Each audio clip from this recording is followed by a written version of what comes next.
Nicolás Copérnico nació el 19 de febrero de 1473 en Torun, Prusia, en 1533. Johann Albrecht Wittmannstether envió a Roma una serie de cartas resumiendo la teoría de Copérnico. Estas fueron oídas con gran interés por el Papa Clemente VII y varios cardenales católicos. Para 1536 el trabajo de Copérnico estaba cercano a su forma definitiva, y habían llegado rumores acerca de su teoría a oídos de toda Europa. Copérnico fue urgido a publicar desde diferentes partes del continente. En una epístola fechada en noviembre de 1536, el arzobispo de Capua, Nicolaus Cardinal von Schönberg, pidió a Copérnico comunicar más ampliamente sus ideas y solicitó una copia para sí. Algunos han sugerido que esta carta pudo haber hecho a Copérnico sospechoso al publicar, mientras que otros han sugerido que esto indicaba el deseo de la Iglesia de asegurarse que sus ideas fueran publicadas. A pesar de la presión ejercida por parte de diversos grupos, Copérnico retrasó la publicación de su libro, tal vez por miedo a la crítica. Algunos historiadores consideran que, de ser así, estaba más preocupado por el impacto en el mundo científico que en el religioso. Las ideas principales de su teoría eran: los movimientos celestes son uniformes, eternos, y circulares o compuestos de diversos ciclos, epiciclos. El centro del universo se encuentra cerca del Sol. Orbitando alrededor del Sol, en orden, se encuentran Mercurio, Venus, la Tierra y la Luna, Marte, Júpiter, Saturno. Aún no se conocían Urano y Neptuno. Las estrellas son objetos distantes que permanecen fijos y por lo tanto no orbitan alrededor del Sol. La Tierra tiene 3 movimientos: la rotación diaria, la revolución anual, y la inclinación anual de su eje. El movimiento retrógrado de los planetas es explicado por el movimiento de la Tierra. La distancia de la Tierra al Sol es pequeña comparada con la distancia a las estrellas. Su obra maestra, De Revolutionibus Orbium Coelestium, sobre las revoluciones de las esferas celestes, fue escrita a lo largo de unos 25 años de trabajo, 1507-1532, y fue publicada póstumamente en 1543 por Andreas Osiander, pero muchas de las ideas básicas y de las observaciones que contiene circularon a través de un opúsculo titulado De Hypothesibus Motuum Coelestium Ase Constitutis Commentariolus, no editado hasta 1878, que, pese a su brevedad, es de una gran precisión y claridad. Copérnico estudió los escritos de los filósofos griegos buscando referencias al problema del movimiento terrestre, especialmente los pitagóricos y Heráclides Póntico, quienes creían en dicha teoría. En cuanto a la teoría heliocéntrica en sí, hasta donde se sabe hoy, fue concebida por primera vez por Aristarco de Samos, 310-230 AC, a quien curiosamente no nombra en su obra. Es preciso centrar el valor real de sus estudios en el hecho de reimponer teorías ya rechazadas por el sentido común y de darles una estructuración coherente y científica. La ruptura básica que representaba para la ideología religiosa medieval, la sustitución de un cosmos cerrado y jerarquizado, con el hombre como centro, por un universo homogéneo e indeterminado, y a la postre incluso infinito, situado alrededor del Sol, hizo dudar a Copérnico de publicar su obra, siendo consciente de que aquello le podía acarrear problemas con la Iglesia. Por desgracia, a causa de una enfermedad que le produjo la muerte, no alcanzó a verla publicada.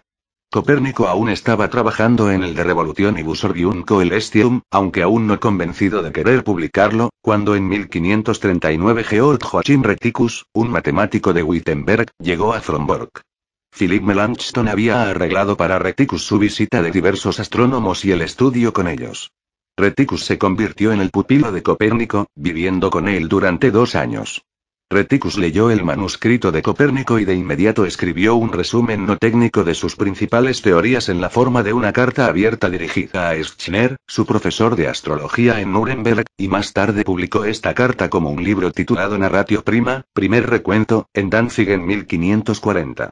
El amigo de Reticus y mentor, Gasser Aquiles, publicó una segunda edición de la Narratio en Basilea en 1541. En 1542 Reticus publicó un tratado de trigonometría escrito por Copérnico, incluido después en el segundo libro de Revolutionibus. Bajo gran presión por parte de Reticus, y habiendo visto la reacción favorable del público frente a su trabajo, Copérnico finalmente accedió a entregar el libro a su amigo cercano Tiedemann Giese, obispo of Chelmno, Kulm, a ser entregado a Reticus para ser impreso por Johannes Petreius en Nuremberg. La primera edición del De Revolutionibus aparece en 1543, el mismo año de la muerte del autor, con una larga introducción en la que dedica la obra al Papa Pablo III, atribuyendo su motivo ostensible para escribirla a la incapacidad de los astrónomos previos para alcanzar un acuerdo en una teoría adecuada de los planetas y haciendo notar que si su sistema incrementaba la exactitud de las predicciones astronómicas, esto permitiría que la Iglesia desarrollara un calendario más exacto, un tema por entonces de gran interés y una de las razones para financiar la astronomía por parte de la Iglesia. El trabajo en sí estaba dividido en 6 libros. Visión general de la teoría heliocéntrica, y una explicación corta de su concepción del mundo.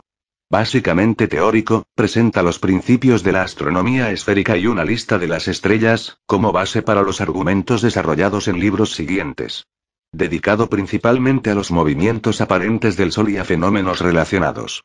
Descripción de la Luna y sus movimientos orbitales. Explicación concreta del nuevo sistema. Explicación concreta del nuevo sistema, continuación. La importancia de la obra de Copérnico es ser una obra revolucionaria, precursora de grandes cambios científicos. Dicho carácter revolucionario no está solo en sus escritos, sino en poner en marcha unos caminos que romperán las barreras del pensamiento.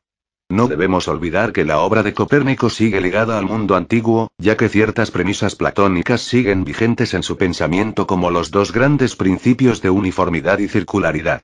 Sin embargo, con su obra se afianza otra gran idea propia de la modernidad. La naturaleza va perdiendo su carácter teológico, el hombre ya no es el centro del universo, sino que Copérnico le desplaza a una posición móvil, como la de cualquier otro planeta.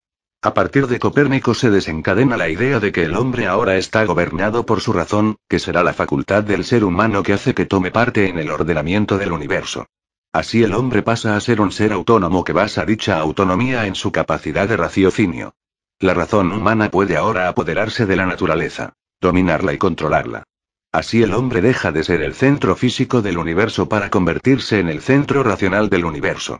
A partir de ahora nos enfrentamos al mundo, no contemplándolo, sino construyendo hipótesis a través de las capacidades del hombre, que contrastadas con la naturaleza se podrán dar por válidas o no. En este caso particular, Copérnico tuvo en contra al cristianismo de la época que hizo suyos los presupuestos aristotélicos del mundo antiguo. Aristóteles escribió de teoría literaria, política, ética, metafísica, lógica, meteorología, física, biología, astronomía y todo ello integrado coherentemente, lo que hacía muy difícil atacar una parte sin atacar al todo. A la vez, permitía, por esa misma razón, dejar de lado pequeñas dificultades que pudieran surgir en aspectos parciales. Esa es la razón fundamental de su permanencia como visión del mundo a lo largo de 2000 años.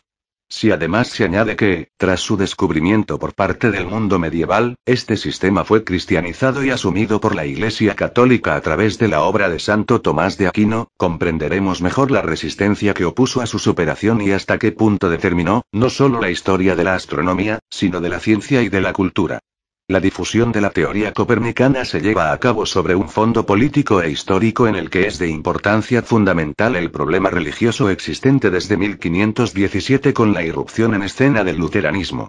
En 1545 se inició el Concilio de Trento, que después de 3 sesiones, con su final en 1563, deja establecida la reforma radical de la Iglesia e impone un programa de recuperación y defensa del dogma frente al mundo reformista.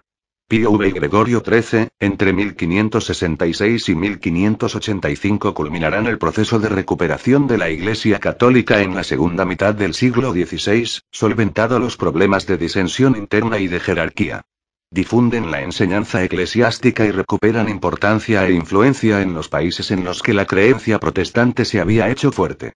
Pero los sucesos acaecidos en los cielos a finales del siglo XVI y las observaciones que Copérnico hizo de estos, minaron ciertamente la autoridad y credibilidad de la filosofía que sustentaba la astronomía tolemaica.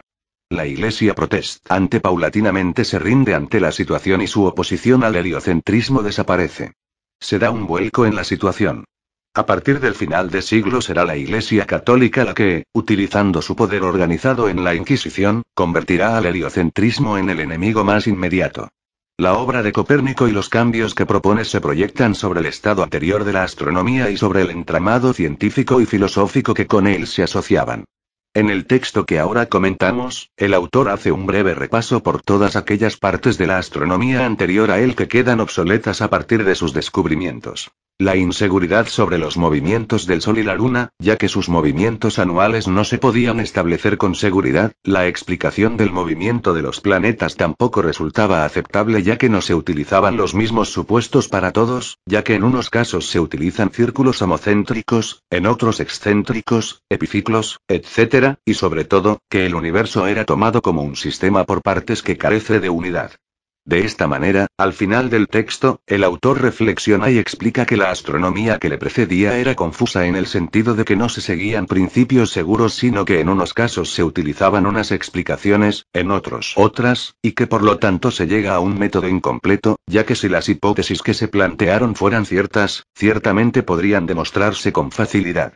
Las ideas principales de la obra de Copérnico, que se oponen a las anteriores a él, son entre otras, su idea de preservar la unidad de movimientos y crear un sistema de círculos más racional. El helioestatismo y el heliocentrismo no son las premisas sino la conclusión. Además, elimina los ecuantes de la astronomía porque no parecen respetar los principios básicos de Platón. Cambia también de hipótesis y toma la de que el Sol permanece quieto y la Tierra se mueve, con una serie de movimientos distintos. El movimiento de rotación, el de traslación y el de declinación que sirve para explicar los equinoccios. Para esto, Copérnico plantea sus hipótesis. Que no existe un centro único de todas las esferas celestes, y que además el centro de la Tierra no es el centro del universo, sino el centro lunar y el centro de gravedad. Todas las esferas giran en torno al Sol, que es el centro de giro de ellas, y el Sol está en las proximidades del centro del mundo. Supera el problema del paralaje si pensamos que las estrellas están a una distancia muchísimo superior a lo que se pensaba anteriormente. Además, cualquier movimiento que parezca realizado en la esfera de las estrellas no es tal, sino que lo que se mueve es la Tierra, que gira cada día y da una vuelta completa, mientras que la esfera de las estrellas está inmóvil. De esta misma manera, los movimientos del Sol no se deben a él, sino a la Tierra que gira en torno a él igual que el resto de planetas. Y los movimientos retrógrados y directos de los planetas no se deben a ellos, sino al movimiento de la Tierra. Vemos por lo tanto que el plantear la hipótesis de que la Tierra se mueve sirve para explicar muchas de las irregularidades de los movimientos del universo. Elimina antiguos problemas y herramientas complicadas como los ecuantes, las esferas celestes, etc.